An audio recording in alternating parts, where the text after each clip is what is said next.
Trump హయాంలో భారతదేశాన్ని ప్రేమపూర్వకంగా చూస్తూ పాకిస్తాన్ని శాంతం శత్రువులాగా భారత్ ఎట్లా ఫీల్ అవుతుందో అట్లాగే ఫీల్ అయింది అమెరికా. కాకపోతే బైడెన్ వచ్చినప్పటి నుండి మళ్ళీ చైనాతో కొంత స్నేహాన్ని మెయింటైన్ చేస్తున్నాడు, పాకిస్తాన్ని మళ్ళీ ప్రోత్సహిస్తున్నాడు. ఎఫ్ఏటిఎఫ్ ఏదైతే ఫైనాన్షియల్ యాక్షన్ టాస్క్ ఫోర్స్లో నిషేధంలో ఉన్నటువంటి పాకిస్తాన్ని ఆ నిషేధం నుంచి బయటికి తీసుకొచ్చాడు, అప్పులు ఇప్పించాడు, దాన్ని సస్టైన్ చేసుకుంటూ వస్తున్నాడు.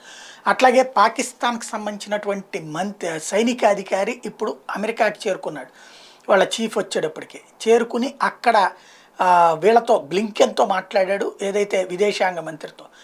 ఏమని అంటే కాశ్మీర్ విషయంలో ఐక్యరాజ్య సమితిలో ఉన్నటువంటి తీర్మానాల ప్రకారం జరగాలి, అంతర్జాతీయ సమాజం అంతా జోక్యం చేసుకుని అర్జెంటుగా కాశ్మీర్ సమస్య పరిష్కరించాలి. మేమైతే పీఓకేలో ప్లెబిసైట్కి సిద్ధం అంటున్నాం, అలాగే కాశ్మీర్ ఏదైతే భారత్లో ఉన్న భూభాగాన్ని కూడా కలిపి స్వాధీనం చేసుకునేటువంటి దిశగా ఆ రెండింటినీ కలిపి ఒక దేశంగా ఉండేలా సహకరించాలి అంటూ ఆ సమస్య పరిష్కారం కాకపోతే ఎప్పటికీ ఇదే ఉంటుందంటూ పాడిందే పాటరా పాచిపళ్ళ దాసుడా అన్నటువంటి కోణంలో మరొకసారి ఈ డ్రామాకి తెరతీసింది పాకిస్తాన్.